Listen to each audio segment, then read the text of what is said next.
Muy buen mediodía, ¿cómo les va? Bienvenidos a Esto es Consenso. Estamos en vivo hasta las 13 horas en la pantalla de TV con toda la información que, más que nada, lo que se viene, ¿no? Lo que se viene para la semana próxima, porque ya cuando a medida nos acercamos al fin de semana, la actividad en comisiones disminuye. Pero bueno, el martes ya hubo un super martes con mucho para analizar. Si les parece, vamos a hacer los títulos, a contar lo más importante en títulos y presentamos al equipo.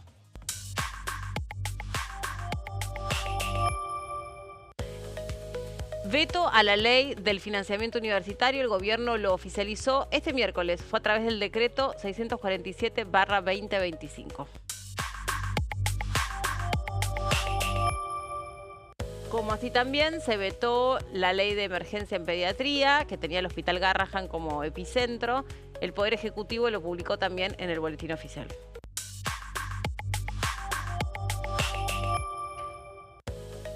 Ficha limpia, ahí estamos viendo a uno de los protagonistas de este debate. Esto ocurrió en la Comisión de Justicia y se comenzó a analizar un proyecto alternativo, pero que va en ese sentido.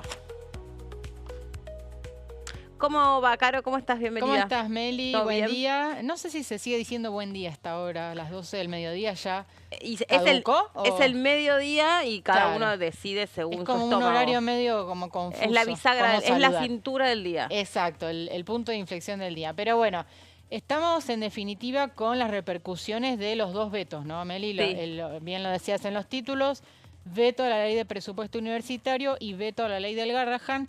Y ya planteando escenarios de reclamo social, ¿no? En el caso de universidades va a haber un paro en el día de mañana, paro nacional en todo el país, y se está planteando una movilización para el día en que diputados trate el veto, que sería en principio el próximo miércoles. Se está discutiendo en estos momentos el armado de esta sesión para el día miércoles, que va a estar enmarcada entonces en esta movilización. Y en el caso del Garrahan también va a haber paro en el día de mañana. Y también hoy había una medida de fuerza en el Hospital Garrahan. Sí, ya están comenzando. Ya están para claro. Mañana está planteado un paro y un cabildo abierto, viste, que suelen hacer ahí en la sede de la institución. Y también se podrían acoplar a la marcha universitaria. En definitiva, un escenario de conflictividad social en puerta para el gobierno que... lo que plantea la oposición es no está escuchando el mensaje de las urnas del día domingo, ¿no? Con estos dos vetos. Gonza, ¿cómo va? Bienvenido. Meli, bien, todo muy bien. Bueno, Caro no sabe que en este programa se ha debatido mucho, muy fuertemente el tema de buen día, buenas tardes. Me lo perdí. ¿Y cuál fue la conclusión? Y mira, Meli creo que, no digas nada vos, Meli, a ver si me acuerdo. Meli cree que es después si almorzaste o no, y yo creo que a partir del mediodía ya... Buenas tardes. Buenas tardes. O sea, 12 y un minuto, buenas tardes. 12 y un minuto, buenas tardes. Sí. Para mí es buen día porque es muy difícil que alguien almuerce a las 12 en punto. Como que y más en este país almuerza un poquito más tarde. Porque igual, también se trabaja hasta más tarde. Igual es un horario que no da ni para buen día ni para buenas tardes. Es verdad, por eso yo digo buen mediodía. Buen mediodía, ahí está. Buen mediodía. Lo arreglás con eso. Claro, obvio. Totalmente. Bueno, hablando del Hospital Garrahan, recién en mi recorrido para acá estaba escuchando la radio y ahí había obviamente distintas unidades móviles y por donde hacía zapping radial, los móviles estaban puestos ahí. Es muy impresionante escuchar las historias de los familiares, ¿no? Que atienden a sus hijos en el Hospital Garrahan. Generalmente, como saben, son enfermedades muy tremendas. Estamos hablando de cánceres o estamos hablando de cualquier otra condición que requiere una atención muy, muy rigurosa. Todos coinciden en que el Hospital Garrahan es un hospital excepcional, un hospital modelo, un hospital con una calidad humana invaluable y que los médicos venían contándoles que hacen esfuerzos sobrehumanos. Los médicos hacen además una cobertura de guardias de muchísimas horas. El hospital dice que ningún médico cobra por debajo de los 2.400.000 pesos. Los médicos dicen que eso no es tan así, que eso depende mucho del rango, de las horas, de la especialidad, etcétera, etcétera. Pero después está todo el resto que hace al hospital, que no es solamente los médicos, porque es el personal médico y el personal no médico, y que, bueno, no hay que decir, ¿no? Que incluso también, está bien, 2.400.000 pesos es un sueldo muy cómodo para lo que está estimada la canasta básica y demás. Pero tampoco ya hoy 2.400.000 pesos es un sueldo con el que una familia o una pareja pueda vivir con soltura, con comodidad, ni que hablar se alquilan, que es la gran mayoría de los jóvenes hoy, que no tienen acceso a una vivienda propia, entonces tienen que alquilar. Es una situación muy delicada. Ahora, recién analizaba lo que decías vos, Caro, o me quedaba escuchando lo que decías vos, Carito, y la interpretación es el presidente Javier Milei, que haya vetado las leyes, es el resultado de que no escuchó o al revés, o al que no lo están escuchando es a él. Pienso yo y lo abro para que lo conversemos, porque el domingo, cuando él recoge el resultado de las urnas en la provincia de Buenos Aires, hace una interpretación de esos resultados e inmediatamente a los 2 minutos de ese discurso dice que él no solamente ratificaba el rumbo del modelo económico, sino que lo iba a pronunciar. Y parte de eso, y el lunes al parecer, según dijo el vocero presidencial Manuel Adorni, lo va a explicar, esos vetos van en ese sentido. Entonces, creo que al que no están escuchando es al presidente Javier Milei, que no debería sorprender estas medidas que está tomando, porque él ya dijo que va a ir en este sentido y va a tener que profundizar esto.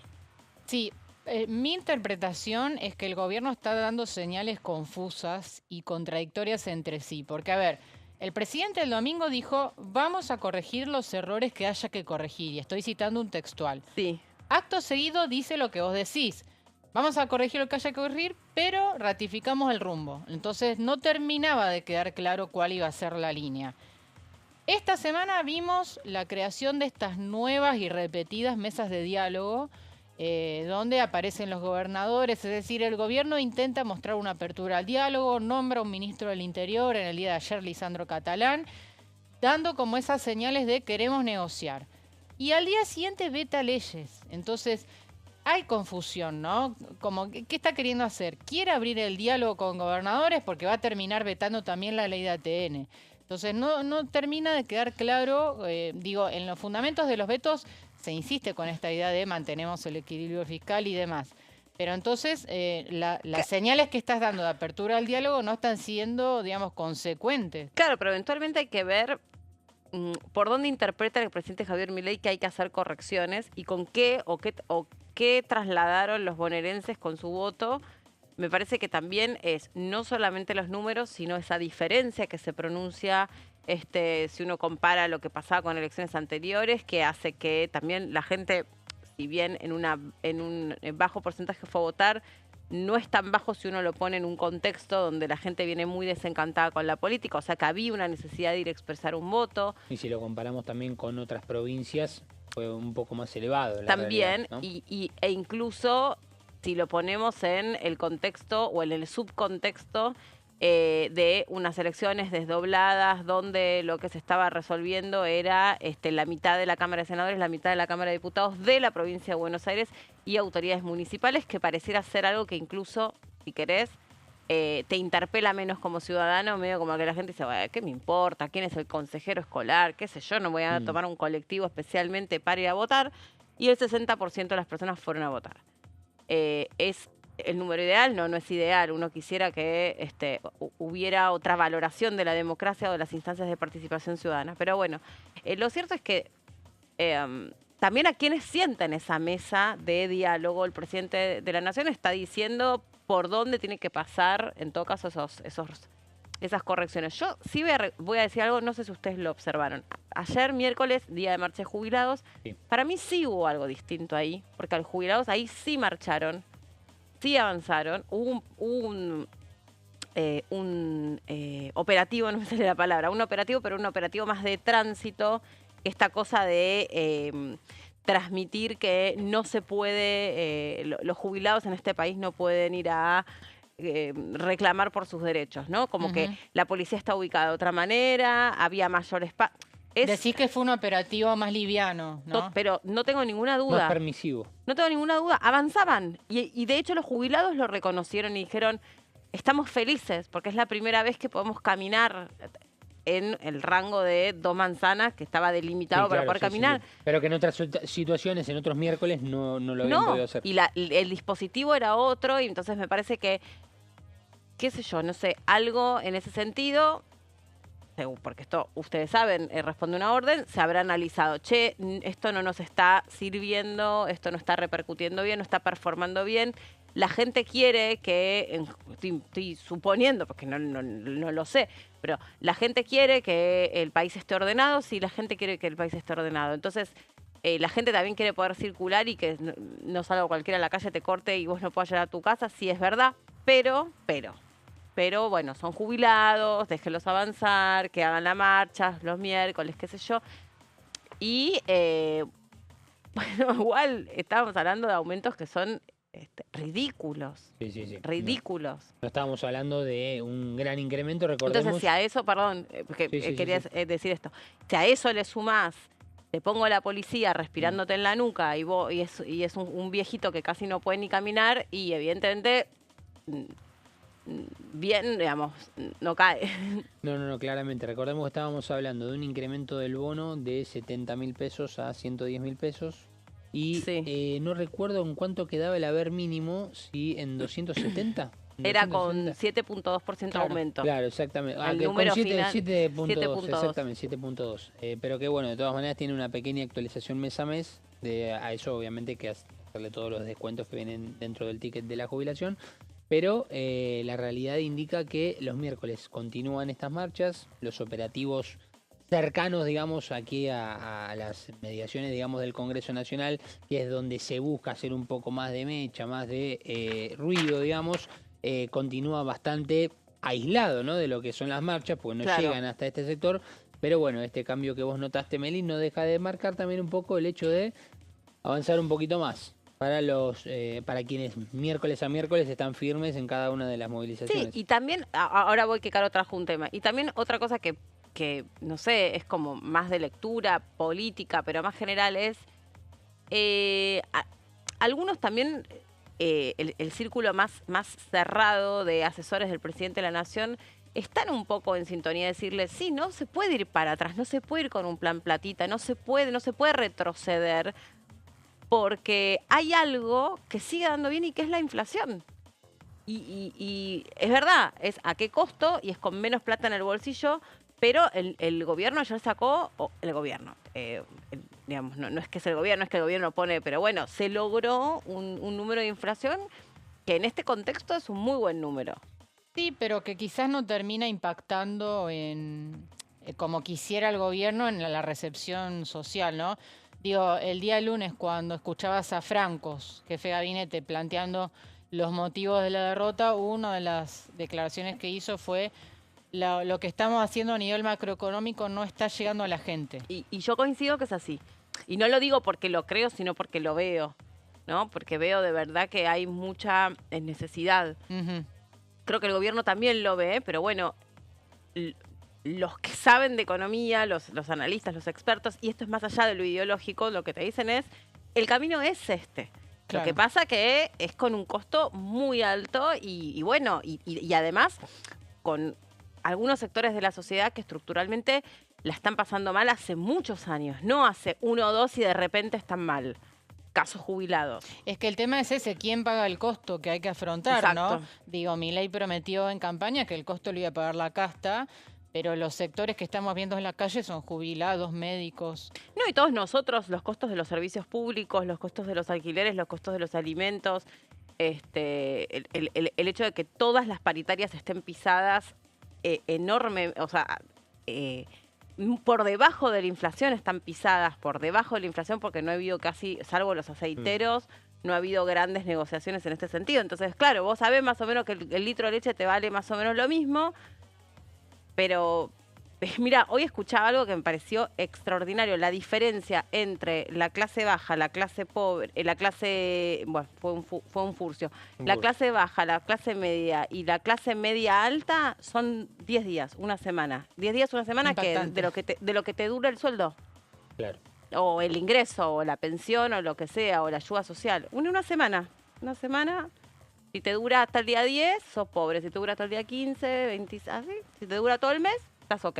Te dura. Sí, te dura, claro.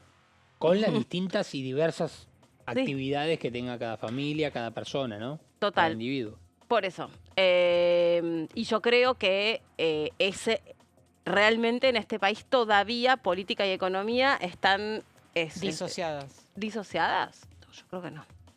Lo dijo el propio presidente. O sea, creo que lo dijo él en uno de los streams. Yo creo que todo lo contrario, y creo que el presidente también entiende que todo lo contrario, como que el resultado de las elecciones impacta directamente en la economía. Por supuesto, sí, Y viceversa. Sí, sí. Y cómo estás vos, hago así porque es como el gesto del bolsillo, es también un poco con el ánimo social con el que vas a votar. Bueno, ese ánimo se demostró el domingo, por eso insisto, hay un llamado de atención que para la oposición no está siendo debidamente escuchado, ¿no? Tal cual.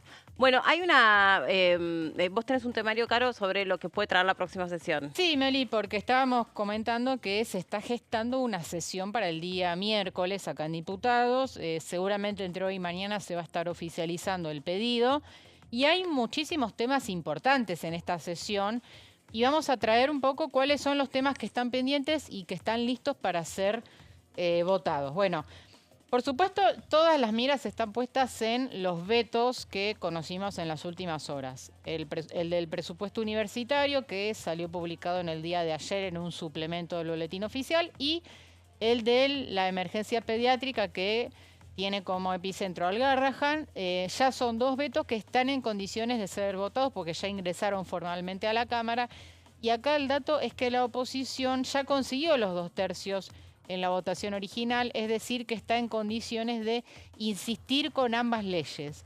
Si esto sucede, las leyes van a pasar al Senado, y si el Senado también insiste, que también tiene mayoría para hacerlo, Milei va a estar obligado a promulgar las 2 leyes, que es lo que sucedió con la emergencia en discapacidad, que dicho sea de paso, la oposición ya está en estado de guardia porque ya en este momento el gobierno tiene que estar aplicando la ley de discapacidad. Claro. Otros 2 vetos que vemos en pantalla y que también están pendientes de votación, listos para ser votados, son el de la moratoria previsional. Recordás, Meli, que con el tema de la recomposición jubilatoria la oposición no pudo insistir, en ese caso el gobierno logró blindar el veto, pero había quedado pendiente porque la sesión se levantó antes de tiempo el tema de la moratoria previsional, y acá también es muy probable que el gobierno logre un alivio y que logre blindar el veto, porque la oposición había logrado una mayoría muy justita para aprobar esta ley en su momento. Habían sido, si no me equivoco, 111 votos afirmativos, con lo cual todavía estaban lejos de llegar a los 2/3. Claro. Es una propuesta que fundamentalmente impulsó el kirchnerismo y que el resto de la oposición no acompaña la vuelta de la moratoria. No, claro. Y el último veto pendiente es el de la asistencia financiera en Bahía Blanca. Tampoco se votó y tampoco estaban asegurados los 2/3 en este caso para insistir con la ley. Entonces tenemos 4 vetos pendientes de votación y uno que está siendo próximo a firmar. Hay tiempo hasta el día de mañana, que es el del veto a la ley de los gobernadores, que busca el reparto de ATN. Lo hemos explicado acá, el tema de la distribución automática y diaria a las provincias de estos fondos que son destinados en realidad a atender situaciones extraordinarias, pero que en este contexto son fondos que el gobierno nacional está reteniendo y que no está distribuyendo a las provincias porque los usa de alguna manera para alimentar este superávit fiscal que quieren mostrar, ¿no? Entonces, esta es otra ley que está lista para ser vetada y que va a volver al Congreso. Ahora vemos los emplazamientos, porque tenemos una sesión muy particular que combina vetos con emplazamientos. Emplazamientos, recordamos brevemente, Meli, es obligar a que se sienten a trabajar. Sí, es insólito que tengan que hacer esto, pero es la herramienta en definitiva que encontró la oposición para abrir las comisiones que preside el oficialismo y que mantiene cerradas. Bueno, un primer emplazamiento tiene que ver con la reforma a la ley de DNU. Recordemos que la semana pasada el Senado aprobó un proyecto que limita el uso de los decretos por parte del presidente, que establece que para que un decreto sea aprobado necesite aprobación de ambas cámaras y que se trate en un plazo de 90 días porque de lo contrario caen. Un proyecto muy importante porque estamos hablando de la gobernabilidad del presidente, ¿no? Que ha acudido muchísimo a esta herramienta de los DNU porque, claro, tiene un Congreso muy adverso, ¿no? Claro, y donde también muchas veces se cuestiona, bueno, la sigla habla de la necesidad y de la urgencia, a veces la necesidad queda obvia, queda explicada, pero a veces la urgencia para algunos decretos no, y eso es lo que también profundiza la discusión. Era como, se está volviendo un signo de este gobierno, Claro. el decreto de necesidad de urgencia, está... y ahora en una etapa donde lo que se está, me imagino también, lo que más se va a necesitar es diálogo y negociación y consenso. Bueno, hay que revisar también el impacto que tienen estos decretos y qué es lo que pasa con la independencia de poderes y la institucionalidad, ¿no? Porque el Congreso está abierto, o sea, la urgencia muchas veces es cuando el Congreso está cerrado, pero el Congreso está abierto, entonces... Que fue lo que sucedió en pandemia, ¿te acordás? Exacto. Que en pandemia el Congreso no se reunía y ahí el gobierno acudía a los DNU. Bueno, en este caso hablamos de emplazamientos a la Comisión de Asuntos Constitucionales que tiene la cabecera, por eso es que primero hay que emplazar. Recién ahí se fijaría fecha para el dictamen y después esto iría al recinto, así que todavía falta tiempo. Lo mismo sucede con la Comisión Investigadora del Fentanilo. Esa comisión también está frenada en asuntos constitucionales. Ya se discutió en otra comisión, que es la de Peticiones, Poderes y Reglamento, que preside la diputada Los Penato, pero también la Libertad Avanza está frenando este debate en asuntos, comisión presidida por Nicolás Mayoraz. Tampoco quieren avanzar con esta comisión, a pesar de que lo propone una aliada, ¿no? Que es la diputada Silvana Giudici del PRO, una aliada clave del oficialismo. No está teniendo lugar su proyecto, lo cual genera un cortocircuito importante, ¿no? Entre la Libertad Avanza y el PRO. También tenemos interpelaciones, hay muchísimos temas en agenda. Interpelaciones por el caso Coimas, ¿no? Supuestas coimas en la Agencia de Discapacidad. La oposición está pidiendo que Karina Milei, secretaria general de la Presidencia, y Mario Lugones, ministro de Salud, sean interpelados por este tema que se reveló en los famosos audios, ¿no? De Diego Españolo, ex titular de la ANDIS. También acá tienen que emplazar a la Comisión de Asuntos Constitucionales para poder avanzar con esos proyectos y que en definitiva ambos funcionarios estén obligados a ir al recinto. Ministro que fue ratificado el mismo domingo, cuando en el escenario, en el plano más cerrado que colocaba Javier Milei en el centro de la escena, el único ministro que quedaba como telón de fondo, que ustedes saben que esto no es al azar, era el ministro de Salud. Sí, se lo vio en pantalla permanentemente, un ministro que dio algunas explicaciones por el tema del fentanilo, pero en entrevistas periodísticas, nunca vino al Congreso. Y acá también se lo está queriendo interpelar por el tema de la ANDIS, ¿no? Los supuestos pagos de sobornos en el área de discapacidad. Y después puse entre signos de interrogación presupuesto nacional. A ver, el lunes el presidente Javier Milei va a estar presentando el presupuesto en una cadena nacional que va a ser grabada en Casa Rosada, no va a ser esta vez en el Congreso. Gonza seguramente va a estar detallando ese tema en el próximo bloque. Y acá la duda es si también van a emplazar a Presupuesto y Hacienda para que Spert esté obligado a abrirla y a firmar dictamen, ¿no? Porque acá la oposición no quiere que pase lo mismo del año pasado y el temor es que presenten el proyecto, pero que después, en definitiva, la negociación se trunque y que no haya dictamen. Entonces, una de las cosas que están charlando en estos momentos es si emplazan también al presupuesto para poner fecha y hora de dictamen del presupuesto nacional. Y la última placa, Melissa, ¿hay tiempo? No, perdón, Carito, que sea tan vehemente. Pasamos una pausa. Perfecto. Y la completás en el bloque que viene. Dale, para no desconfigurar todo el programa. Ya venimos.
La Bancada, de lunes a viernes, 13 horas.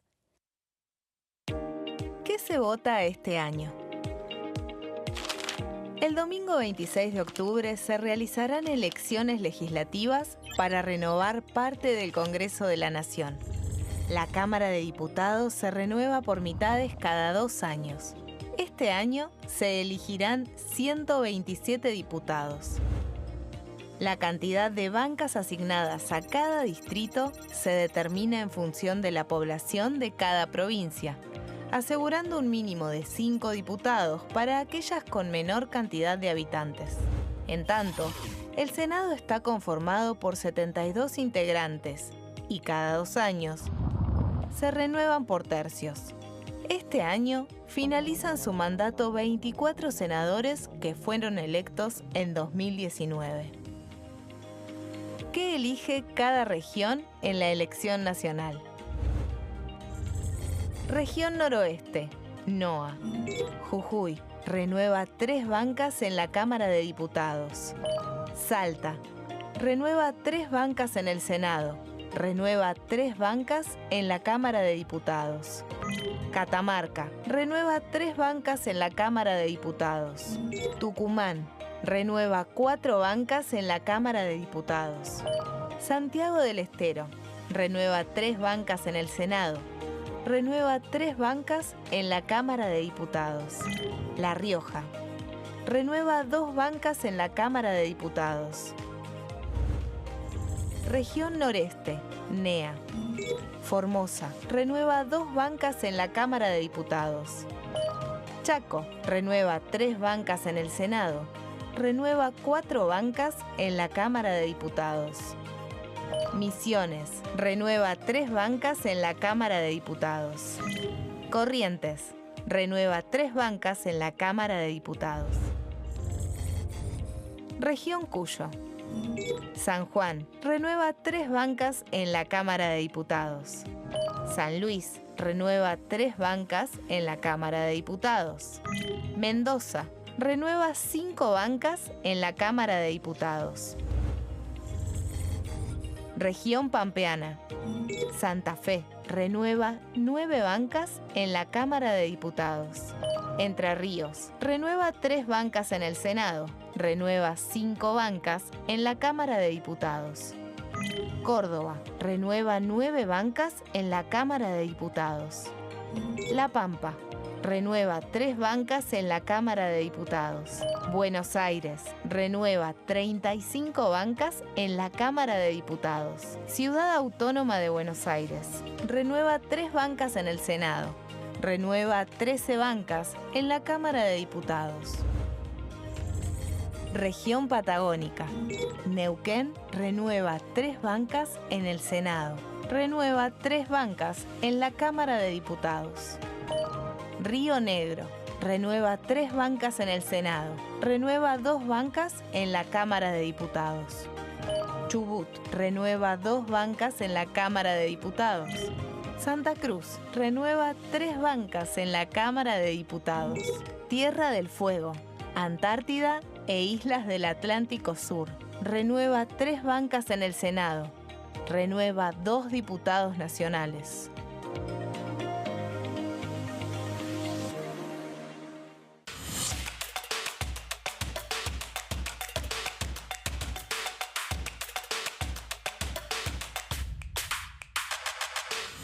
Quórum, de lunes a viernes, 14 horas.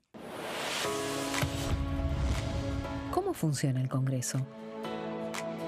Cuando un proyecto de ley ingresa a la Cámara de Diputados, ya sea presentado por un legislador, enviado por el Poder Ejecutivo o producto de una iniciativa popular, se trata primero en el ámbito de las comisiones. Las comisiones son el espacio de análisis y debate sobre los proyectos conformadas por legisladores de distintos bloques. Hay 46 comisiones permanentes que son centrales en la discusión parlamentaria, como Presupuesto y Hacienda, Asuntos Constitucionales o Legislación General. Existen también 32 comisiones especiales que tratan temas específicos. En su mayoría son bicamerales, es decir, que están compuestas por diputados y senadores, como la bicameral de trámite legislativo, encargada de analizar los decretos del Poder Ejecutivo. Para que un proyecto sea tratado en el recinto, debe contar con el apoyo de la mayoría de los integrantes de las comisiones a las que haya sido girado. Al finalizar una reunión de comisión, se dictamina sobre la pertinencia de tratar el proyecto en el recinto.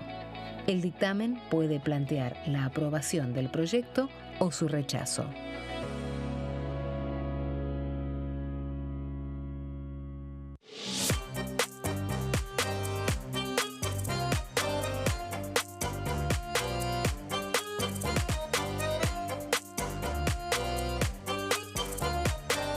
Plenario, de lunes a viernes, 15 horas.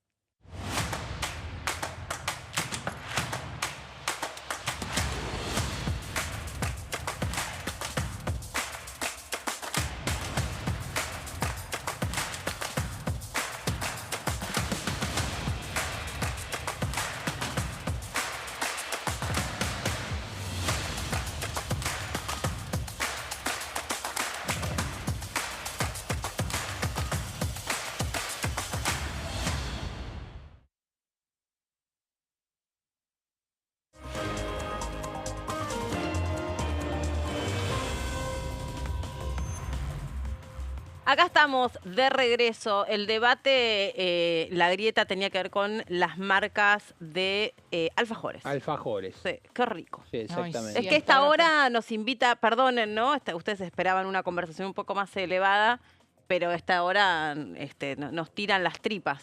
Bueno, el otro día hablábamos justamente de esta iniciativa de la diputada Brauer de Koning, que busca reconocer un poco a las empresas familiares. Ah, sí. Y recién hablábamos del alfajor Guaymallén, por ejemplo. Pero, perdón, ¿sigue existiendo? No sabía, no sé. Sí, ¿El por qué? supuesto. Sí, el Guaymallén. Mira, Meli, yo te voy a decir una cosa. No solamente que tenés que volver a comer el alfajor Guaymallén, tenés que probar el de caviar. No, para. Dato que... ¿Qué?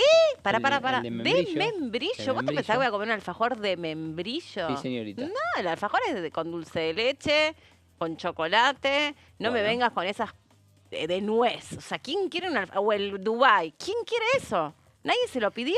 Yo diría que lo pruebes. Ahora, De membrillo. no solamente que tenés Pero membrillo no es tan exótico, hay peores. Pero un alfajor es como un caramelo, esos de sabor a bebida o esos inmundos que solo la gente compra para no bueno. compartir. O sea, hay golosinas que la gente compra para que, ay, no, ¿sabes qué? Me quedó el caramelo de pomelo. El ¿Quién de quiere el media caramelo de hora. pomelo? Claro, bueno. Y nunca te compraste una golosina para no compartir. No, nada que ver, todo lo Nunca. contrario. No, por eso No solamente- es muy cuestionable que tu gusto pase por el alfajor de membrillo. No, bueno, es una variedad.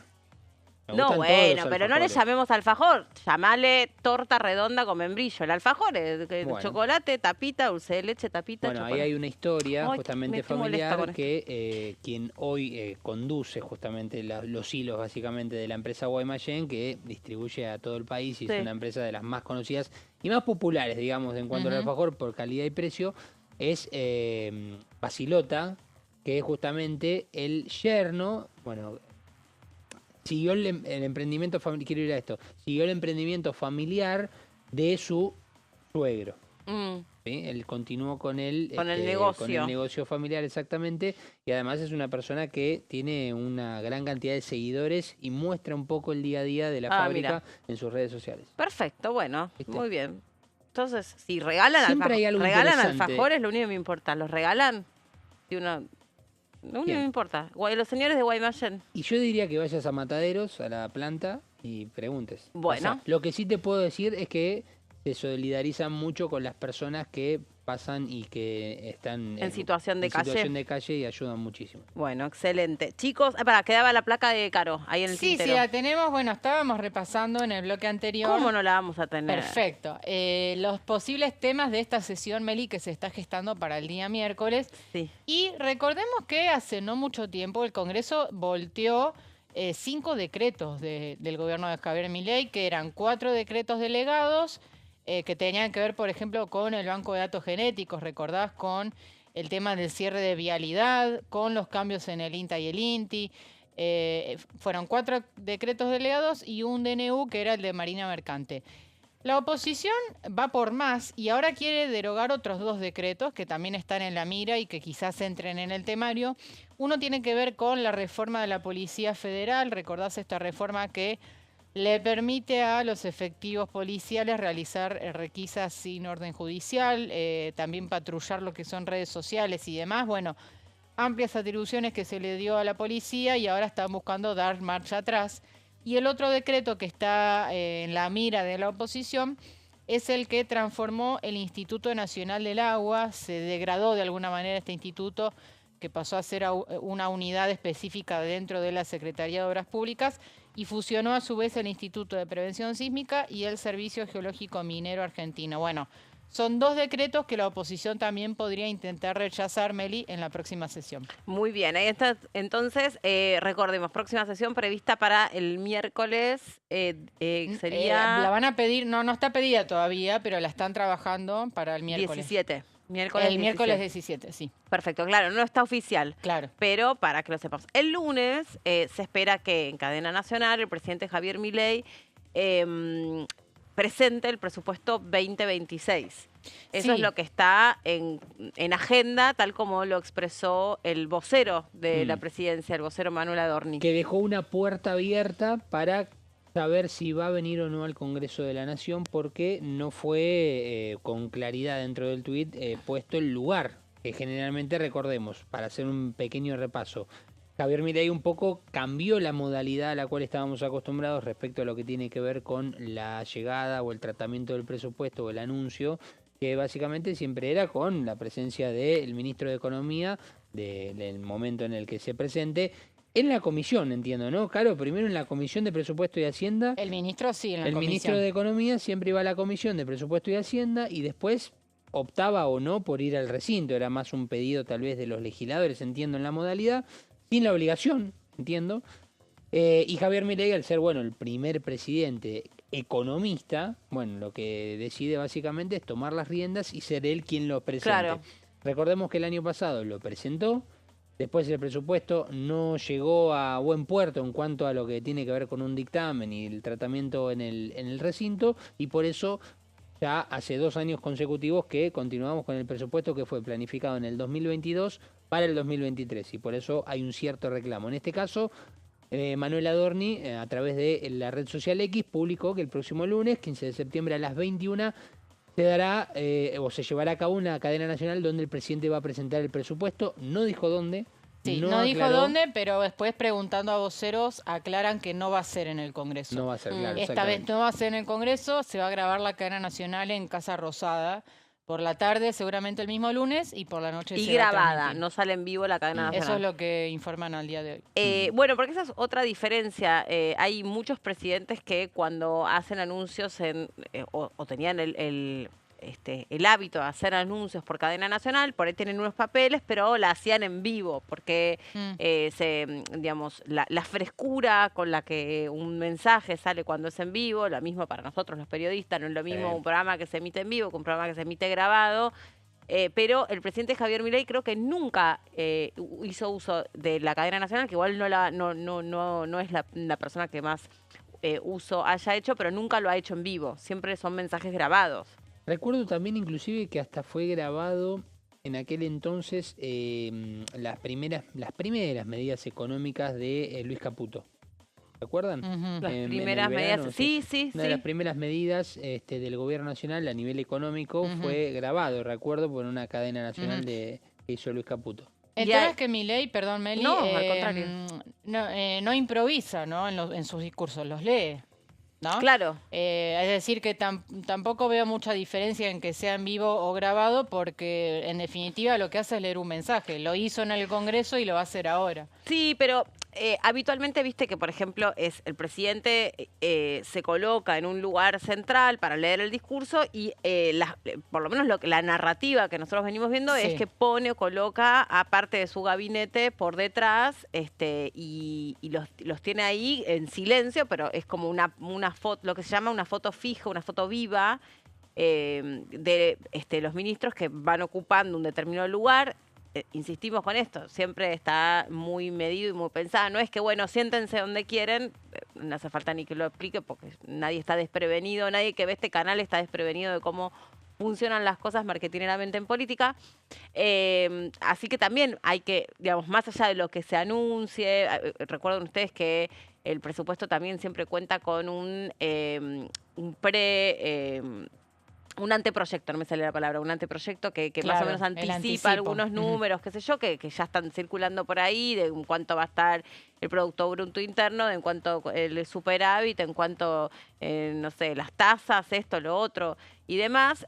Y lo otro que se observa, por eso cuando es en vivo es súper interesante y atractivo, o para mí tiene otro gusto, porque Yo creo que es una adrenalina también ves de como la los persona. gestos de todo lo que se va generando detrás, ¿no?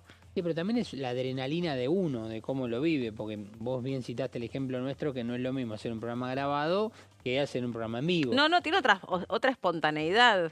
Exactamente, lo espontáneo, porque después si vos haces un programa grabado, sabes que hay gente detrás de cámara, todos nuestros compañeros de técnica, trabajando, pendientes del tiempo que vos estés grabando, y cuanto más lo retrasás, más retrasás a toda la gente que está trabajando detrás. Pero la realidad es que también tiene esa cuestión espontánea y también adrenalina de estar en vivo. Claro. Si te equivocás, te equivocás. Exacto. Sí, yo me refería bueno, más que nada al contenido de lo que va a anunciar. O sea, no es un presidente que improvise en ninguna de sus presentaciones, entonces va a estar muy cuidado el mensaje, digo, el contenido de lo que va a decir.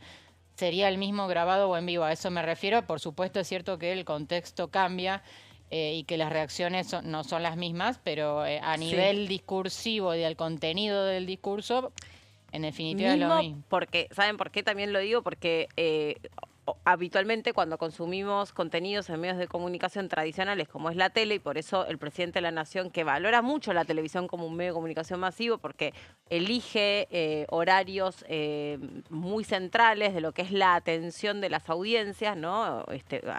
Generalmente estos anuncios y con el presupuesto, como decía Gonzalo recién, no solían hacerse a las 21 horas, en el horario donde las personas están o cenando o por lo menos en casa, ¿no? No están trabajando. Pero también hay toda una reacción que se produce en redes sociales. Sí, y si eso se genera en vivo y esas reacciones se van produciendo en vivo, es indefectible que el resto del equipo lo vaya como percibiendo al tiempo real y que eso de alguna manera también incida en el ánimo, en las caras, etcétera, etcétera. En los gestos, en lo metadiscursivo, ¿no? Sí, exactamente. Y hablando de lo discursivo, fíjense que hay una diferencia entre lo que puede ser la presentación de Javier Milei o cualquier presidente, pero bueno, hemos tenido diferentes aspectos. En una cadena nacional entiendo que el mensaje se apunta mucho más a cuestiones técnicas, tecnicismos, aportes más económicos, en este caso para presentar el presupuesto, y que no lleva tantos conceptos, digamos, desde adentro, desde lo más profundo, desde lo que pueda expresar naturalmente un presidente, sino que se aplica el tiempo justo y necesario para enviar un mensaje.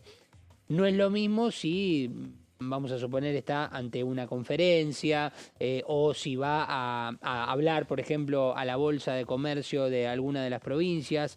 Digo, en el medio de conceptos muy tecnicistas, hablando en términos económicos, en una cadena nacional me parece que se tiene que apuntar directamente al objetivo y no tanto el comentario después de haber dado, por ejemplo, algún párrafo o alguna frase contundente respecto a información que requiera, por ejemplo, no sé, porcentajes, números económicos de lo que se va a estar programando para el año próximo. Sí, igual recordando lo que fue la última de las presentaciones, son por lo menos el estilo del presidente Milei, como es un presidente economista, habla en un lenguaje ultra técnico. Es muy difícil, si uno no forma parte de ese área de conocimiento, terminar de entender todo lo que está presentando. Eso es algo que cuando fue la última de las presentaciones de quien era el ministro de Economía, Sergio Massa, después candidato a presidente, le elogiaban, por el contrario, como que tenía un lenguaje más llano, podía explicar, precisamente por no ser economista, qué significaba o qué implicaba el desarrollo de determinados programas o las partidas presupuestarias asignadas a B, C o D.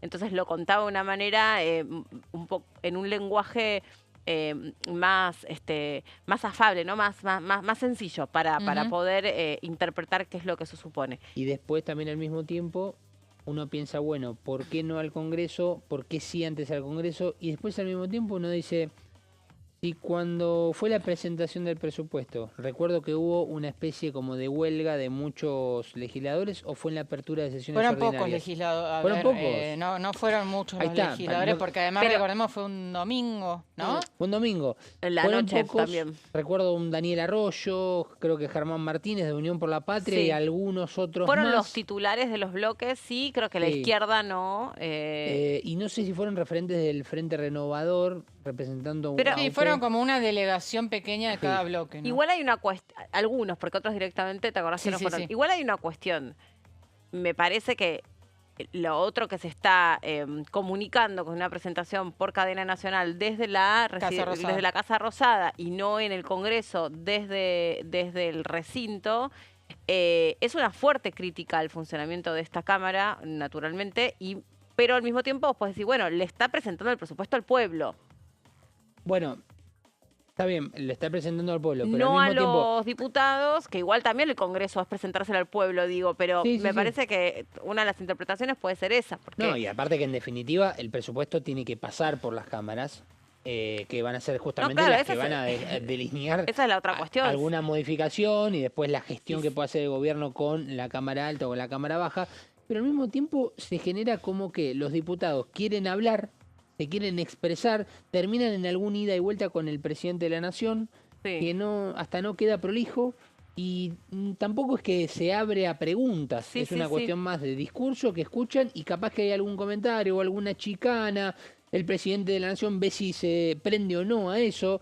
No recuerdo si lo que sucedió con Facundo Manes fue... Sí, fue el 1 de marzo. ¿Fue en el presupuesto? No, fue en la apertura de sesiones. Claro, en la apertura de sesión. Bueno, pero que pasa una mecánica bastante similar. Nada más que ahí hay una obligación por la Constitución. Sí, esto aclarémoslo. El presidente tiene la obligación legal de presentar el presupuesto el 15 de septiembre de cada año, pero no tiene la obligación de presentarlo él en persona. Lo importante es que ingrese el proyecto, en definitiva. Exacto. Que lo presente...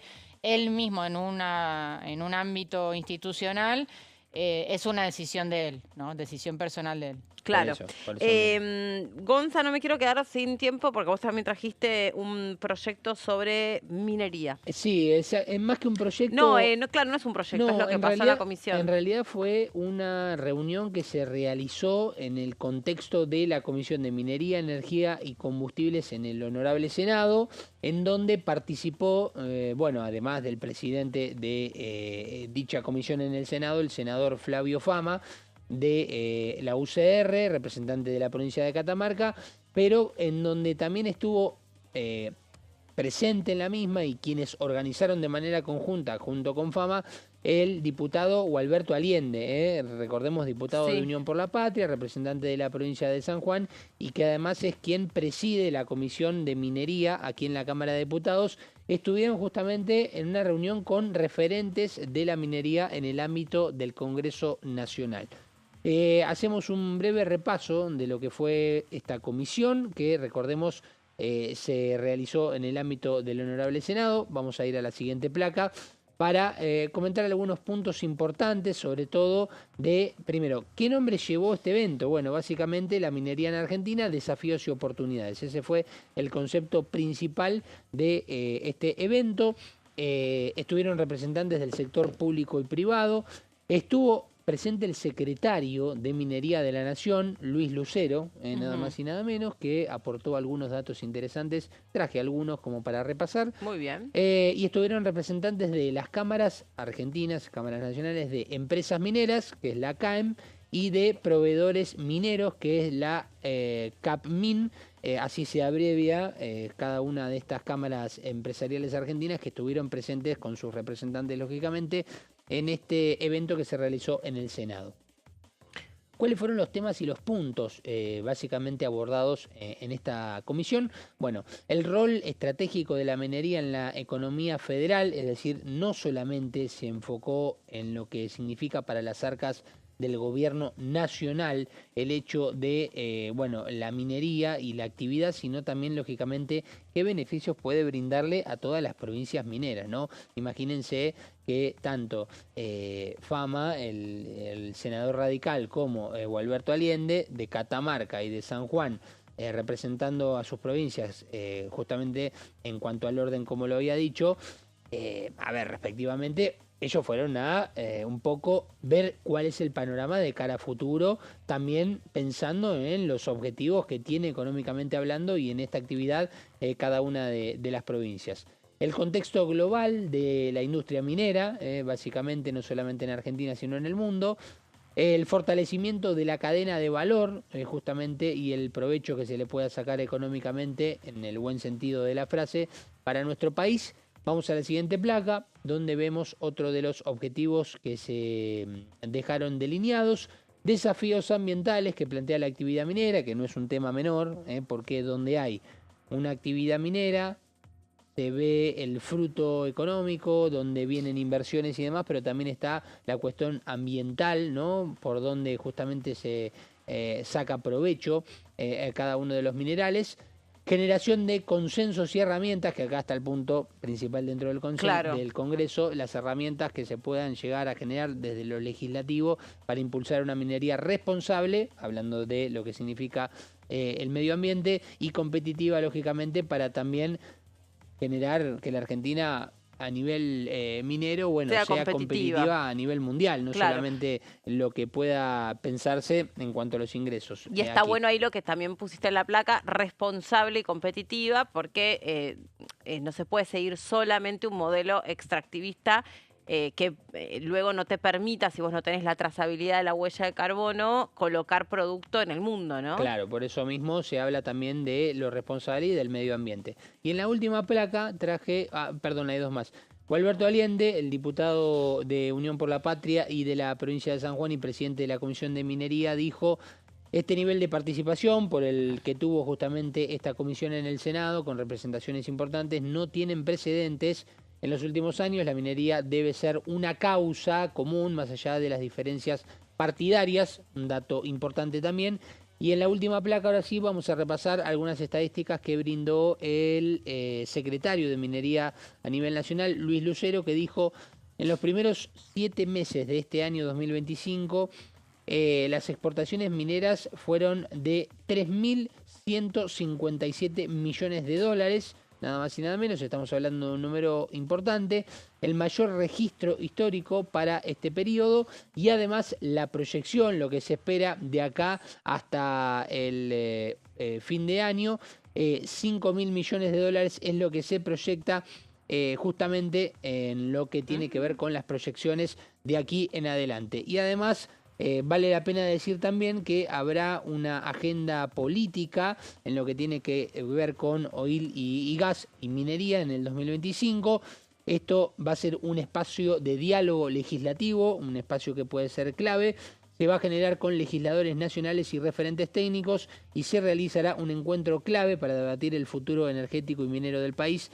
Esto sería el próximo 23 de septiembre en el auditorio del Banco Hipotecario, con transmisión en vivo y participación gratuita mediante inscripción previa. Así que la minería sigue teniendo un auge, lógicamente, muy importante, pero hablamos ya de la producción y también de lo que pueda llegar a ingresar en las arcas a nivel nacional y también con la distribución federal. Hasta acá llegamos nosotros, gracias por haberse quedado. Se quedan, por supuesto, disfrutando y acompañados por el resto del equipo en la pantalla de TV. Nos vemos mañana, como siempre, a las 12 horas. Gracias, Caro. Gracias, Meli. Gracias, Gonza. Hasta mañana. Un placer, Meli. Chao.